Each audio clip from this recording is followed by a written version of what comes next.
When a person asks what test scores they need in order to pay for college, I oftentimes resort to identifying that 90th percentile.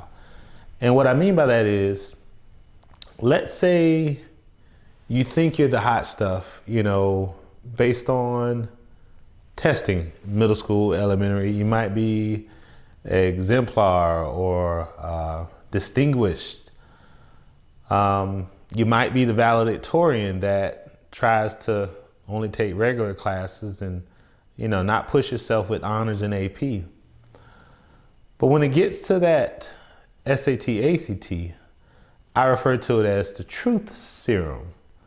So you can think you're hot stuff, but until you can reach a score or earn a score that puts you in the top 10% or higher for the graduating class of any particular year, you're not doing much of anything.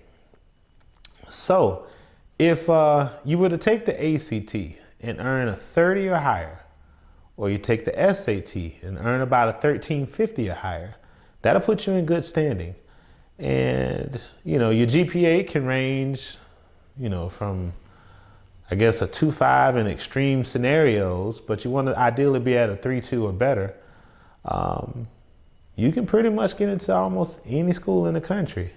It just depends on your substance. Like, you don't want to be a valedictorian who's taking regular classes all of high school.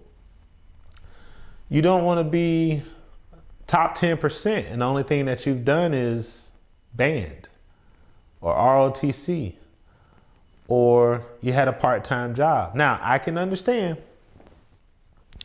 if the part-time job was, secured to help cover financial obligations at home.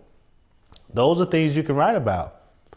But you can't say, in your character letter or your personal statement to the college that you're applying to that I just didn't get involved in high school. I didn't have any friends because nobody liked me, blah, blah, blah. You get involved. You join civic clubs. You join social clubs. You get involved in a sport. Be a manager. Be a captain. Run for office in that club that you're in. Become a vice president, a president. Start your own club. Start your own nonprofit. Be involved in the community. Don't just say, oh, I went to church, every Sunday. You went to church and you might have been the lead usher, or you might have been the lead singer in the choir, or you might have been a junior youth pastor. You probably could have been the youth pastor.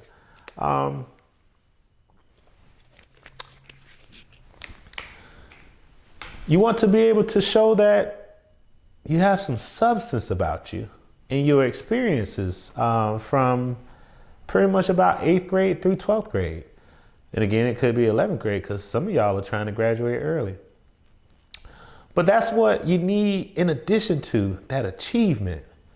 But again, as long as you can reach those scores, you can go anywhere. Never think that a school is too far away. I mean, let's say you went to school at Stanford. That's a 5-hour flight.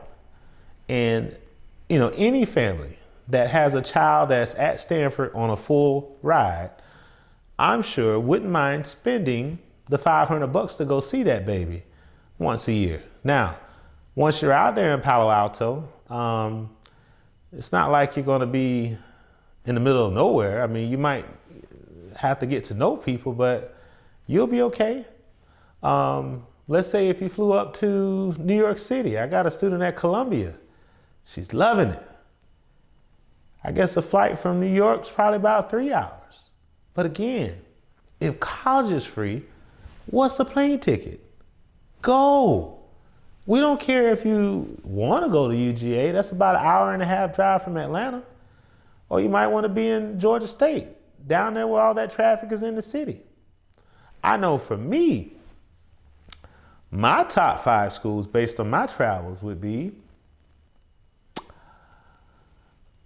Columbia in New York City, and I'm not going in any particular order, but Columbia in New York City,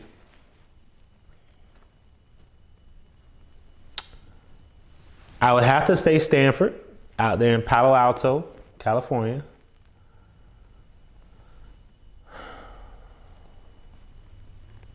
I might go with Baylor down in Waco, Texas.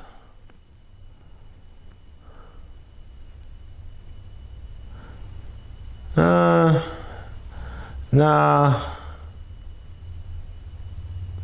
I think I might go with, I think I'll go with Baylor in Waco, Texas. And then